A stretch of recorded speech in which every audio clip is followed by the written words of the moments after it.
வணக்கம்.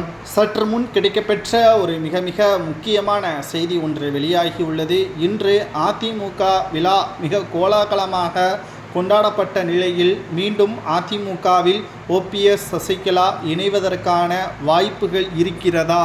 இதை பற்றி எடப்பாடி என்ன சொன்னார்? அதாவது அதிமுக சிறப்பாக செயலாற்றி கொண்டிருக்கிறது, அதிமுகவில் நீக்கப்பட்டவர்கள் இருந்தால்தான் வெற்றியடைய வேண்டும் என்று சமூக வலைதளங்களில் பொய்யான தகவல்களை பரப்பி வருகிறார்கள். இது முற்றிலும் தவறானது என்றும் தெரிவித்திருந்தார்.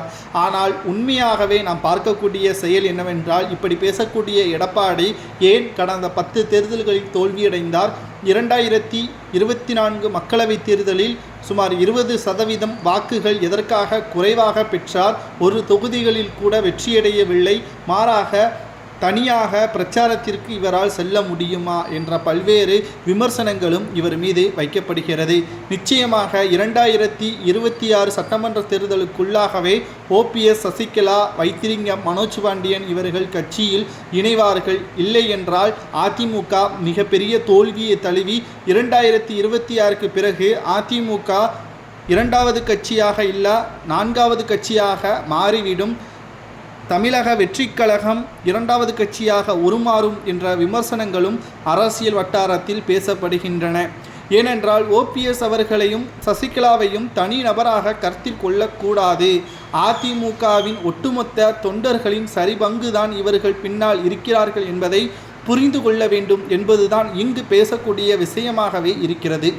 அனைத்திந்திய அண்ணா திராவிட முன்னேற்றக் கழகத்தில் மறைந்த முதல்வர் ஜெயலலிதா அவர்களுக்கு பிறகு சசிகலா அவர்கள்தான் தலைமை ஏற்பார் என்று நமது அனைவருக்கும் நன்றாகவே தெரியும். அதுபடிதான் நடந்தது. சொத்து குவிப்பு வழக்கில் சிறைக்கு செல்ல வேண்டிய சூழல் ஏற்பட்டதால் அவசர கூவத்தூர் கூட்டத்தின் பொழுது எடப்பாடி என்ற துரோகியை நியமனம் செய்துதான் சசிகலா அவர்கள் செய்த மிகப்பெரிய தவறாக இங்கு மாறியிருக்கிறது. தற்பொழுது நமது அனைவருக்கும் எடப்பாடி என்ற பெயரும் பேசக்கூடிய வகையில் அமைந்திருக்கிறது. நீதிமன்றத்தில் வழக்கும் நடைபெற்று கொண்டிருக்கிறது. ஓபிஎஸ், சசிகலா மக்களின் ஆதரவோடும் தொண்டர்களின் ஆதரவோடும் மீண்டும் அதிமுகவில் இணைவார்கள் என்ற பல்வேறு நிர்வாகிகளும் தெரிவித்து வருகிறார்கள்.